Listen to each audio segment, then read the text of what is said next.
Tonight we're going to be continuing the series on codependency. And just to kind of bring this out to you, we started the series 2 weeks ago. And we began by identifying codependency and the traits and characteristics of a codependent. And we talked about our simple definition of codependency. We defined it as any person, place, or thing that I have become dependent on, that makes my life unmanageable or makes my life crazy. That can be a person, that can be a place, that can be a thing, that can be a job, it can be a family member, it can be a lot of different things. The key is dependency and unmanageability. That's the key to the whole thing. So in the process with it. Last week we talked about family systems and how family systems affect us and the process of how from our families we learn certain normals. And those normals become part of our fiber, part of our makeup. And we talked last week about the fact that we have the power to change our normals and to change things into things that are healthy. So as an adult, I can create new normals for myself. Tonight, one of my favorite lectures, we're going to talk about how to play and how to have fun. Now, I brought this out at the end of last week. Adult children and codependents have a tendency to take life very, very, very, very, very seriously. We analyze going to the bathroom. We're amazing. Secondly, we think that playing, having fun, and doing nice things for ourselves is actually wasting time. And so we have a tendency very many times to want to get everything done and to always be on duty. We have to learn how to back off. We have to learn how to get in touch with ourselves and look at things through a different set of eyes. So tonight what I want to do is I want to spend the first session tonight giving you some guidelines and also giving you some assignments. I love how much codependents love assignments. And I know all of you, because we're so codependent, will probably get them all done before nightfall. But I'll give them to you anyway.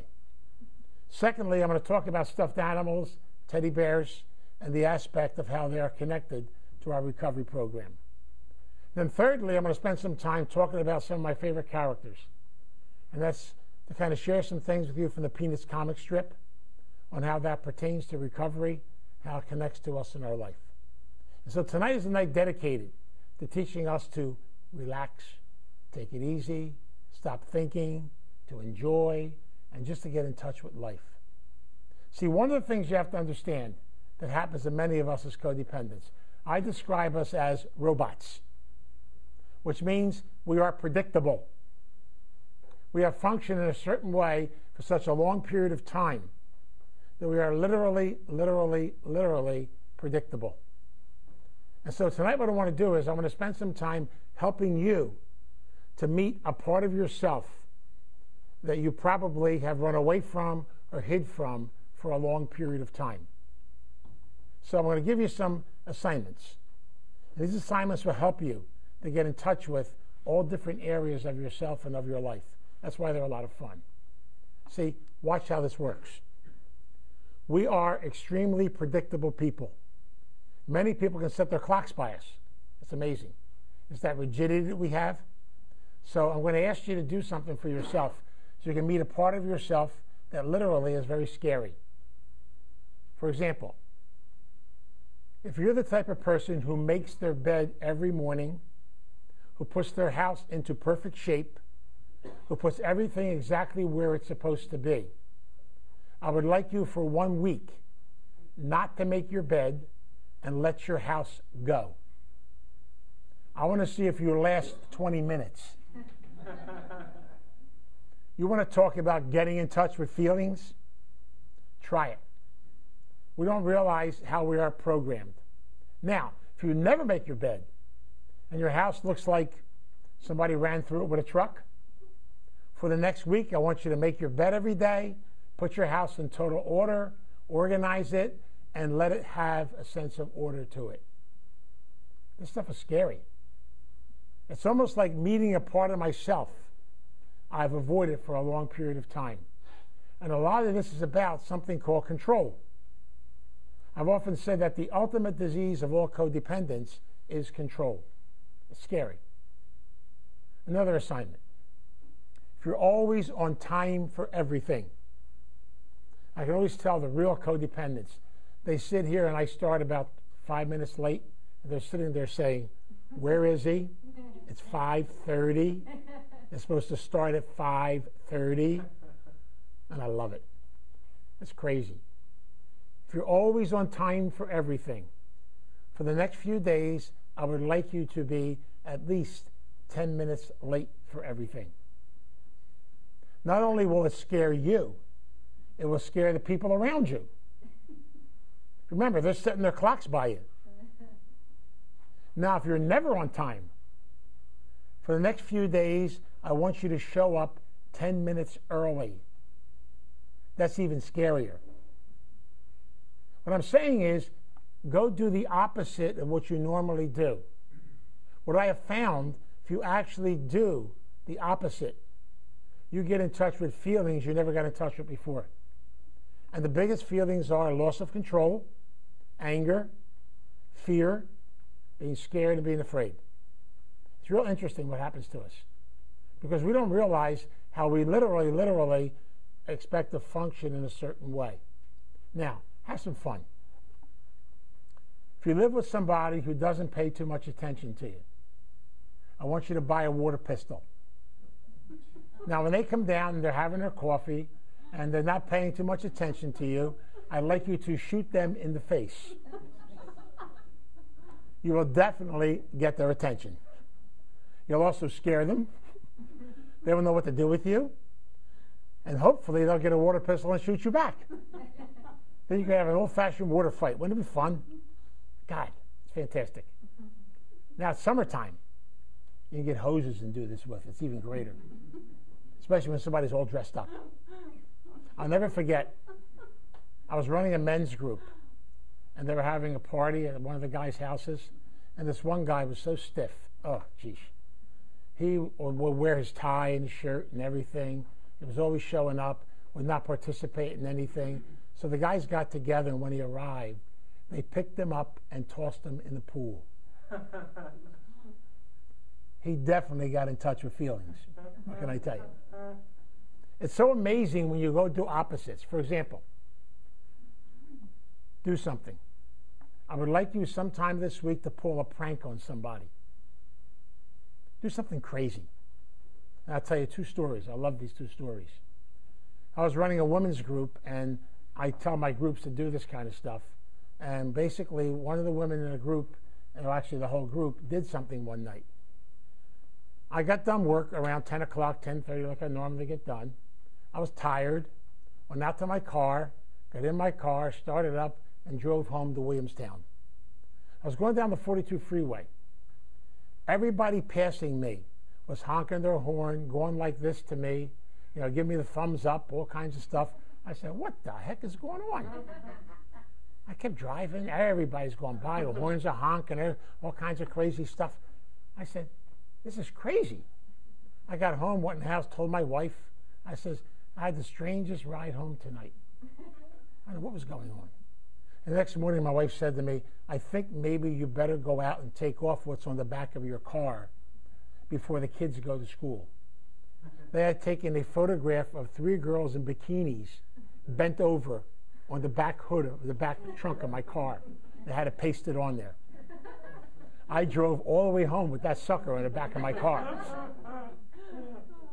No wonder I was getting the thumbs up and the horn honking all night long. It's amazing. One time, one of my groups got together and they did something which is really interesting. They took a stone and stuck it in the hubcap of my car. Now, I start the car up, you start to drive, it goes clank, clank, clank, clank, clank. I thought the engine was falling out. Stop the car, it stops. You start the car, it clanks. Went to a mechanic, all kinds of places. Car looked fine. Couldn't figure it out. Finally, one guy said to me, wait a minute. He listened to it as I drove by. He took the hubcap off, and there were 2 stones in the hubcap rattling around. I'm going to kill them too. It's totally amazing. I laugh about this stuff today because I've learned over the years how important it is to loosen up, to relax, to enjoy, to have fun. We don't realize that as codependents, we have to learn how to play. I get a kick out of this. I always love sharing this story. My wife has a group of ladies she hangs around with, and they're a little nuts. What can I tell you? But they're a lot of fun. So what they did at Halloween last year, we had this lantern that sits on the front of our step and lights up at night. Well, one day it was missing. We couldn't find it. One of the ladies had taken it and moved it to somebody else's house. We finally found it and brought it back home. Then it was missing again. The one lady stuck it in her window so we couldn't get it. So we drove to her house, and my wife saw it. My wife said to me, "That's it. Let's go home." She came out with a 6-pack of toilet paper, went to her house, and we had so much fun. Toilet paper in her whole entire house, from top to bottom. I mean, we had toilet paper hanging from the roof. It was totally amazing. We had so much fun. And as a result, that crazy little guy went back and forth and back and forth and back and forth. We didn't know whose house was going to end up next. But you know what? That's what it's all about. It's about fun. It's about playing. It's about letting yourself be a kid again. It's about loosening up. It's about not to think all the time and try to find answers all the time and analyze yourself all the time. See, I told you a secret a long time ago. You can analyze yourself from now till 10 years after you're dead, and you'll still find something to work on. It's amazing, isn't it? So cool it. Enjoy who you are. Have some fun. Play. Have a good time. If you do that, it opens up a whole new door to yourself, a whole new concept. Now, tonight what I want to talk about, and I love talking about it, I want to talk about stuffed animals. Because one of the things we've learned over the years, that it's amazing how people that have been abused, people that have gone through all kinds of major trauma, that very many times stuffed animals or things to that effect are much more powerful. So we often say some of the greatest therapy tools in the world are stuffed animals and pets. They're powerful. You know why? Because they have a simplicity to them. They have a beauty to them. I always tell people, if you really want to really grow as a person, you really need to get connected to a stuffed animal. See, children have it all over us. They have their guys. They've had them for years. They talk to them, have conversations with them, and even get answers from them. It's totally amazing. If you raise children, you know what I'm talking about. Isn't it a shame we have to grow up? Who wants to grow up? I don't. It's much more fun just to be a kid. So I'm going to share some stories with you about stuffed animals. I got to find mine. He's back there, right there. That's him. I'm strung up here. I can't. I can't leave. Thank you. I'm going to share a couple stories with you about this guy. This is my favorite stuffed animal. I've had this guy since 1964. He's been with me for a long time. And I'll tell you the story about him. I was stationed as a deacon before I got ordained a priest in a church in the South Jersey area. And if you had known me back then, you probably would not want to know me. I was pretty rigid. I was pretty uptight. I was pretty angry. I was very much like black and white rules, regulations, all that kind of stuff and everything else. Because I was locked in my own fears, my own craziness. A lady in the parish came up to me one day, and she arrived and she said to me, "I have a present for you." So I looked at her, and she took this stuffed animal out of a bag, and she said, "You need this. You need to hug this every night." Of course, in my mind, I said, "I got another one." Okay. So I took it. They take it like that. I said, "Okay, thank you very much." Bye. Of course, when she left, I said, "She's going to come back here and ask me where it is." They always do. So I went in my office. I stuck it on a shelf. I left it there, and typical codependent, every time I moved from parish to parish, I literally took my stuffed animal with me, put it on the shelf, and it was an ornament. And it stayed on the shelf from 1964 until 1984. Had a long shelf life. I was going to therapy in 84 and 85, doing a lot of my inner child work, and my therapist said to me one night, he said, "I want you to bring a stuffed animal to the therapy session." Of course, I thought it was a little different. What can I tell you? So I said, "Okay." So I got a stuffed animal. I went back to my place. I saw this guy sitting. I said, good, chance for me to get rid of it. So I put it in the bag, brought it to him. I said, here's your stuffed animal. He said, no, it's not mine. It's yours. Mine. Well, the bottom line is I did my inner child work with this guy. He's a very special part of my life today. And I have a nickname for him. I call him Little Vinny. He's connected to my inner child. And he's a real special part of my journey in recovery today. And he spends a lot of time now sitting on my desk in my office. And every time I look at him and hug him, it's a constant reminder of the importance of me being in touch with the inside, the little kid inside of me. So it's a real important part of my growth process. So I share that with people. Over the years, I've kind of built up a collection, as you can see around the room, of different stuffed animals. People give them to me, or we actually have an adoption agency now. You can actually adopt them. But if you adopt them, you got to take them home and give them a home. So at the end of the thing tonight, some of these will be up for adoption. Not all of them, some of them will be. So if you're interested, you can check with me afterwards. I'll gladly get your adoption papers and everything else, not a problem. That's why I love Build-A-Bear. It's a great place.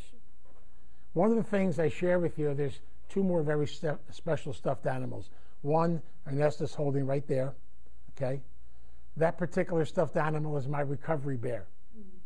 He's been with me, well, 1983.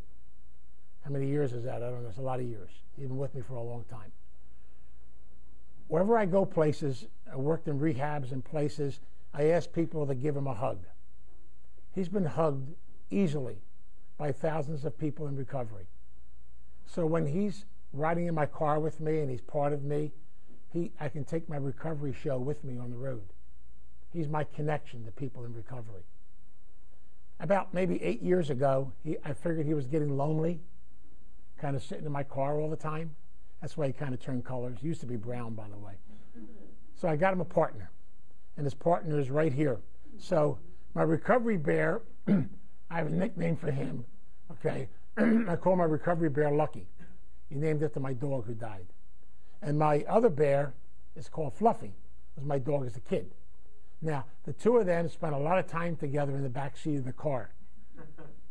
They spent a lot of time together. After a while, a little one arrived named Muffy. Now, Muffy's not here with us tonight because my granddaughter confiscated her. My granddaughter's raising her, so that takes care of that one. So they're still spending a lot of time together. You never know what's going to happen next. It's all part of it. I can look at this stuff today, and I realize something beautiful about stuffed animals and why we use them in therapy. Did you ever notice something about them? They stay where you put them. They will not abandon you. Isn't that great? They also listen to you. They're all ears. They give tremendously beautiful hugs with no agendas. Isn't that great? They're someone you can feel safe with and feel comfortable with because they're always there. They're always part of your journey. And I've learned over the years there's something very comforting in stuffed animals, even in pets. Because literally, they're loyal, they're there, and literally, they become part of your journey and part of your life. See, we have to learn something as codependents and adult children. We have to learn that children are tremendously great teachers. Because children, so many times, have such good relationships, either with stuffed animals, they call them their guys, or with dolls or things to that effect, or they even have tremendous relationships with their imaginary friends. Now, I love imaginary friends. The only problem when you're an adult and you talk to your imaginary friend, they put you away. But guess what? It's fun to have imaginary friends.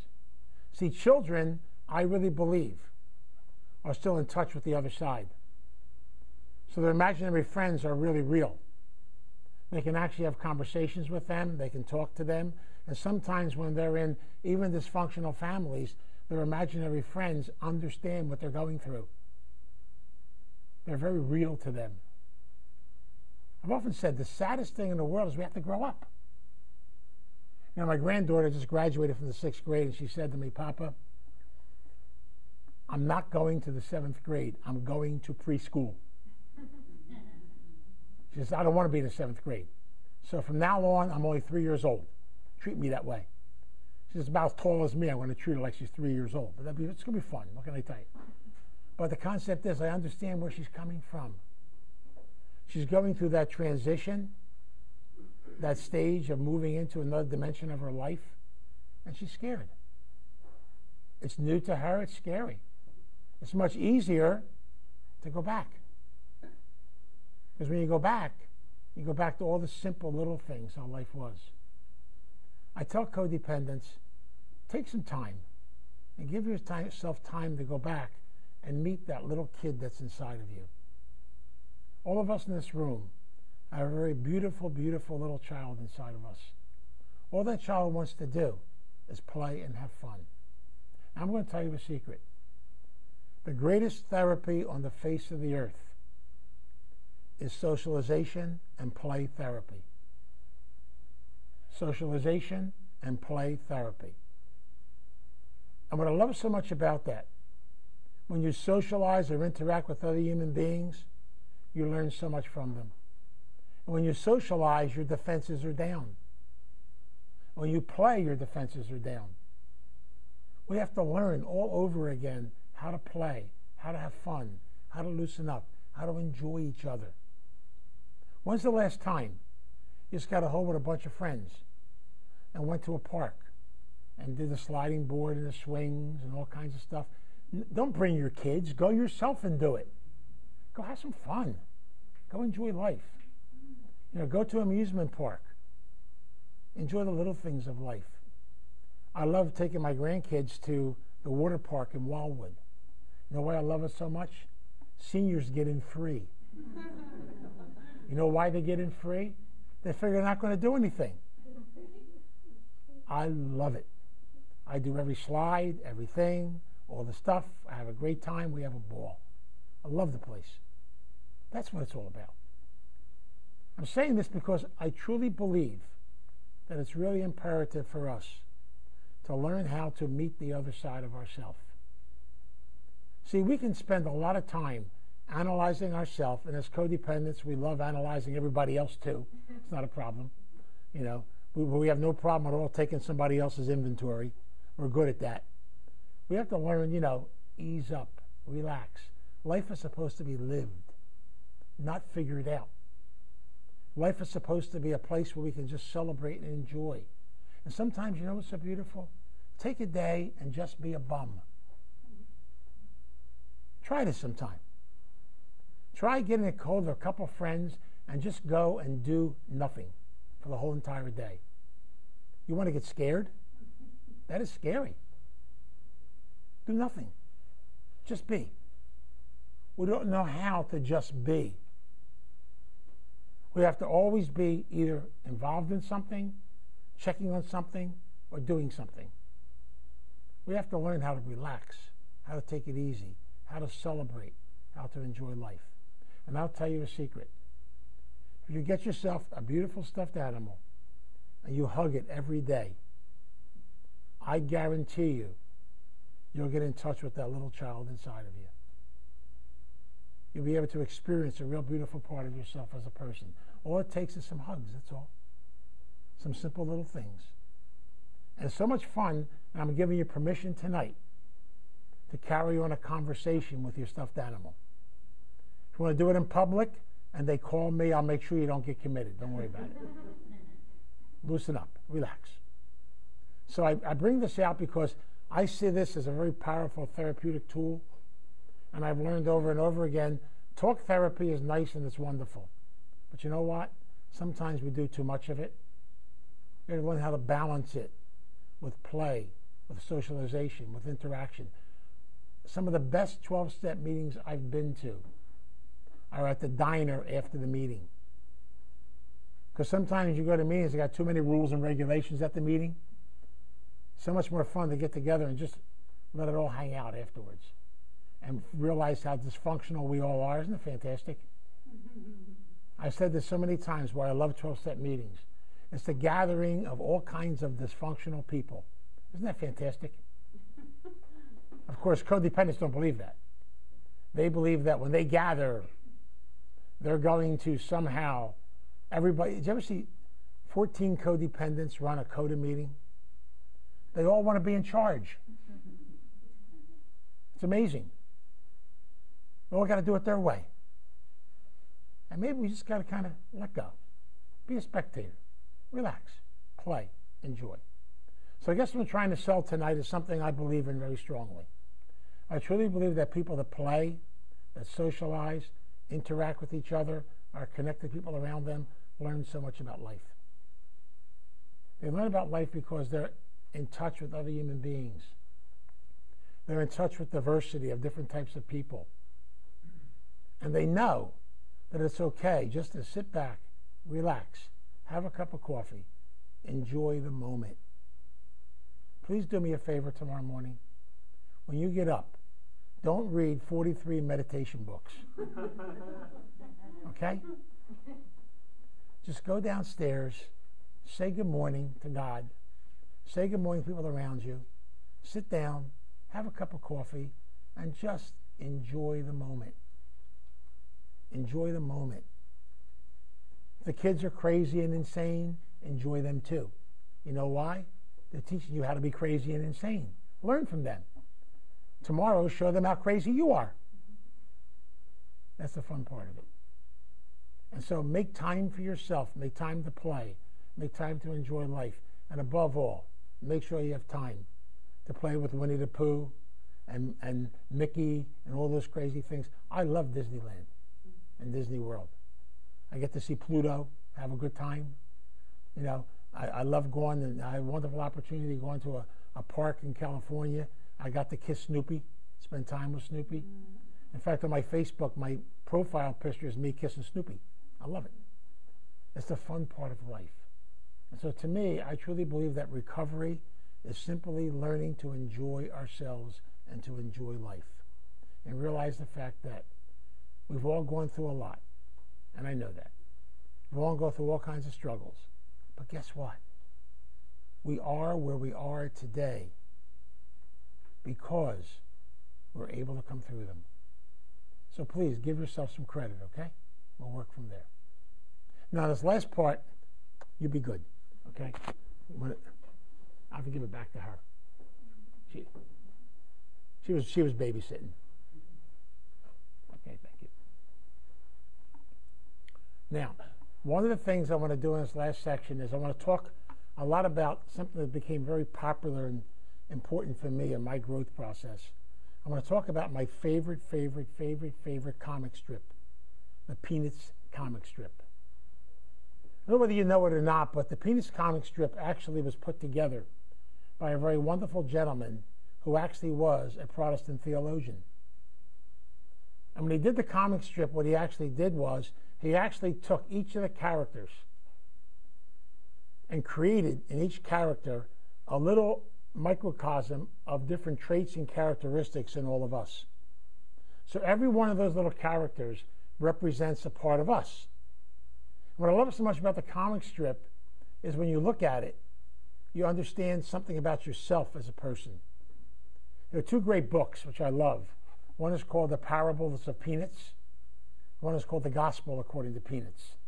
And it's amazing when you look at all these different connotations of these little characters and how they literally are teaching us about life, how life is, and what life really is all about. I want to take 4 of them tonight. And one of the things I do in recovery, and they gave me this watch quite a while ago, and I always wear it because in it are my 4 favorite characters from Peanuts.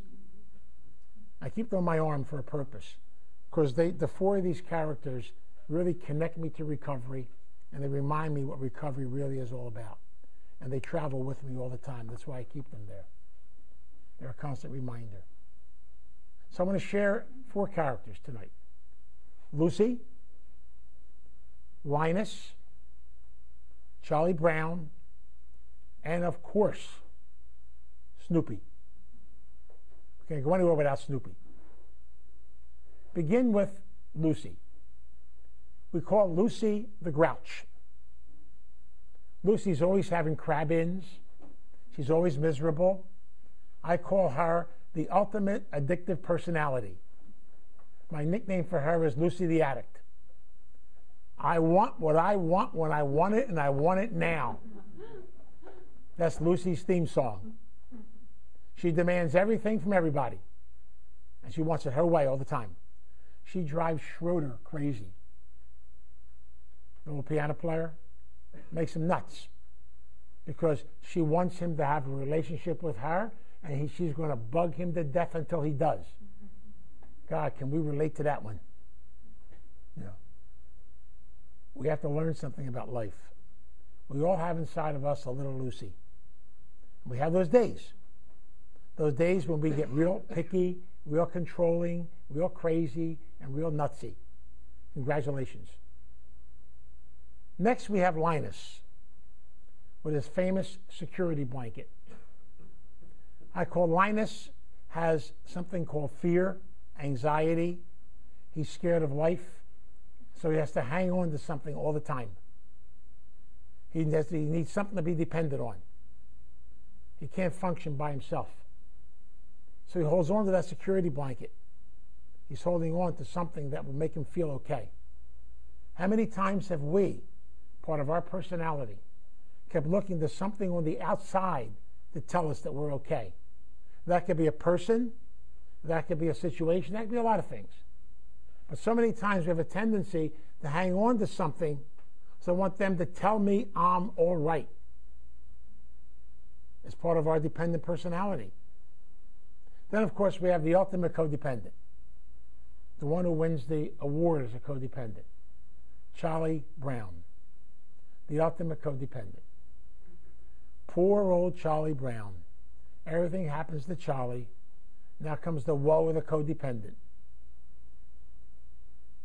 His baseball team never wins. The little redheaded girl doesn't pay attention to him.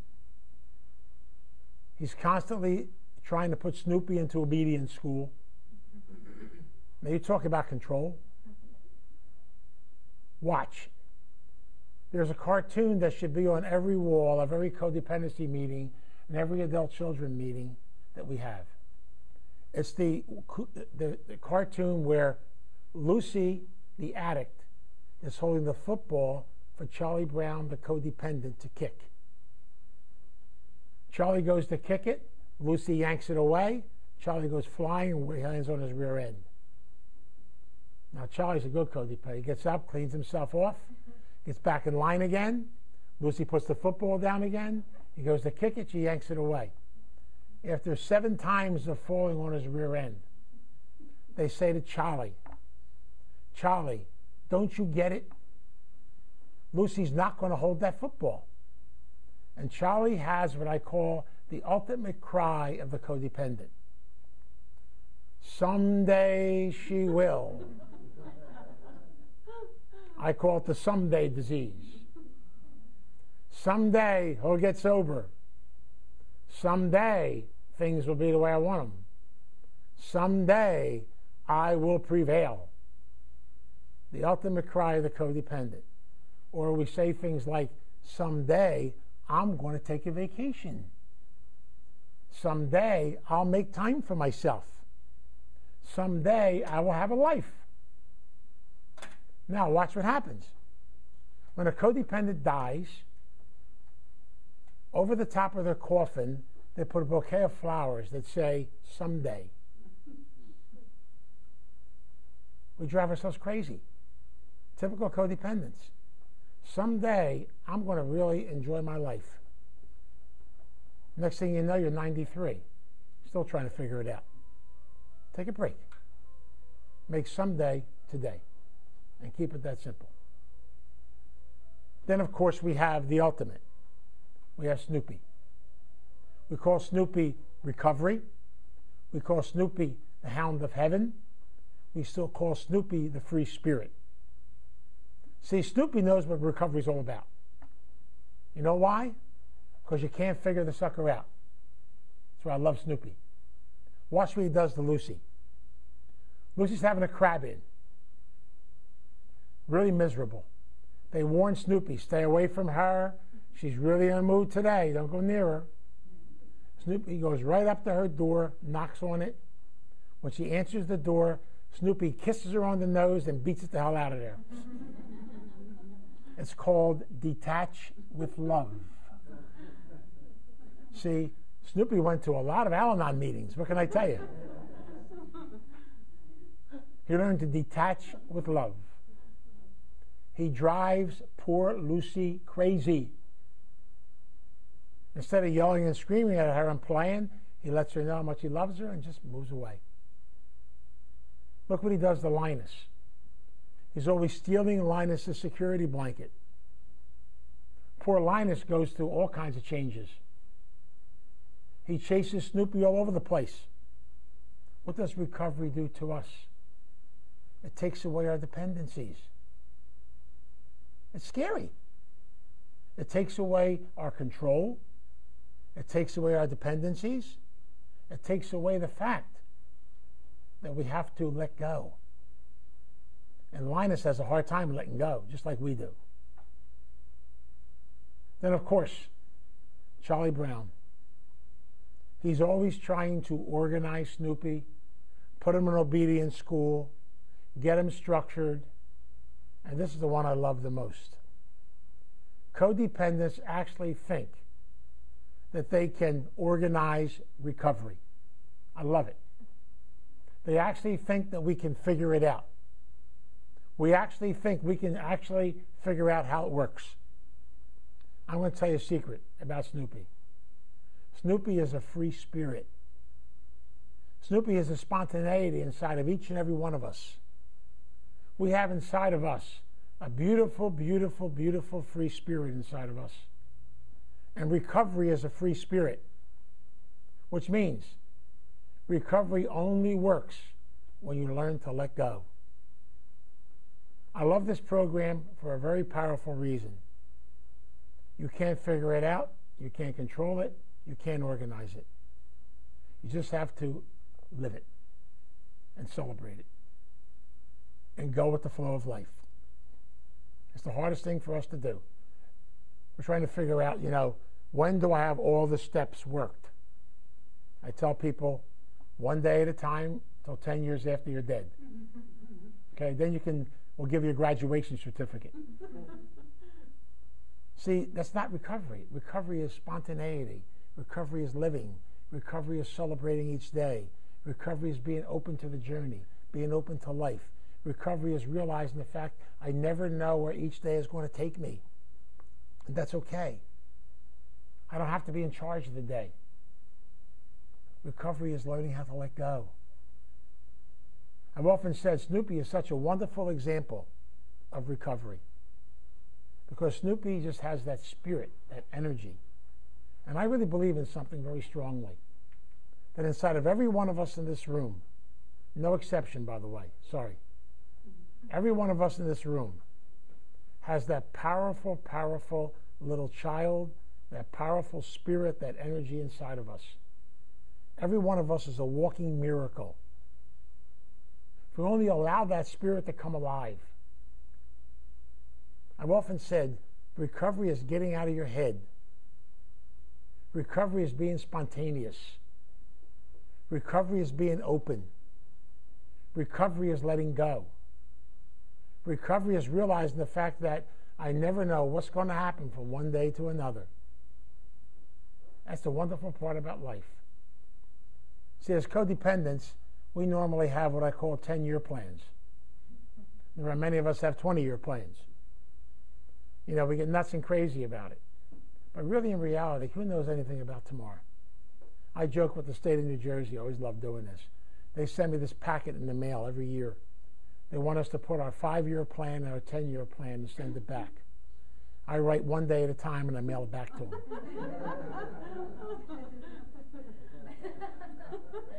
How the heck do I know what's going to be going on 10 years from now? We get real. Then I write in the bottom, work your program. Real simple. But you know what? That's the reason I love recovery. The reason I love Snoopy. Because recovery is simply doing the best you can do each and every day. Recovery is trying to do what you can do and being open to learn new things and grow. And to realize the fact that we're not in charge. Isn't that wonderful? So much fun not to be in charge. We're reminded over and over again in traditions who's in charge. Not us. The higher power's in charge. We're just servants. Isn't that wonderful? And all of us are connected together. We're all family. Now, do we have answers? I don't think so. Can we answer why? I don't know. I mean, why is it a nice day today? Because it's a nice day. Do we have to analyze it? Just let it be a nice day. Why do I feel grumpy today? Because you feel grumpy. See how simple it is? Just be grumpy. You have to have a little bit of everything in the course of a day. Some days you're up here, some days you're down here. So what? You got to go down here so you can get back up here. That's all there is to it. And what I've learned in recovery is the simpler you make it, the more beautiful it becomes. What is recovery really all about? It's getting up in the morning, praying the gift of gratitude and openness, celebrating each day. Because if you wake up tomorrow morning as if I wake up tomorrow morning, we have been given the gift of life. Isn't that wonderful? It is the most wonderful day of our whole entire life. Everything else is bull. Excuse my language. That means everything else can be dealt with. We just kind of go with it. There are lessons to be learned. We have to be open to it. And we're going to meet people and learn things in our life. But I'm going to tell you, the more you allow that spirit inside of your gut to come alive and let go of all that control stuff in your head, the more peaceful your life becomes, the more beautiful it becomes. So I guess tonight what I'm trying to say is something very simple. It's time for us to have some fun, shoot some water pistols. It's summertime. Water balloons are in. What can I tell you? Pull some pranks. Have a good time. Enjoy life. Secondly, hug a stuffed animal, will you? Or hug your pet and realize how special and wonderful they are. You know why? Because they're safe. And they take care of you. And they're wonderful. It's beautiful. So the lady said to me one time, I got nobody to sleep with. I said, good, here's a stuffed animal. Go sleep. I said, I gave you to tell you the truth. Keep sleeping with your stuffed animal. Eventually they'll find somebody. Don't worry about it. Things always work out. It's all part of the process we go through in life. You got to be open to it. And finally, give Snoopy a chance inside of yourself. Let yourself be kind of a free spirit. Will things get settled in your life? Probably not. Will you be able to handle them? Yeah. With help, with guidance, and with direction. But I truly believe if we learn how to play and socialize, we'll learn more about life than all the thinking and analyzing that we can do. Because fundamentally, deep down inside, we are little children. Fundamentally, deep down inside. There's a child inside of each and every one of us that just wants to play and have fun and celebrate life. We have to learn to balance the two between the adult and the child. If you do that, life becomes so beautiful and so special. See how simple it is?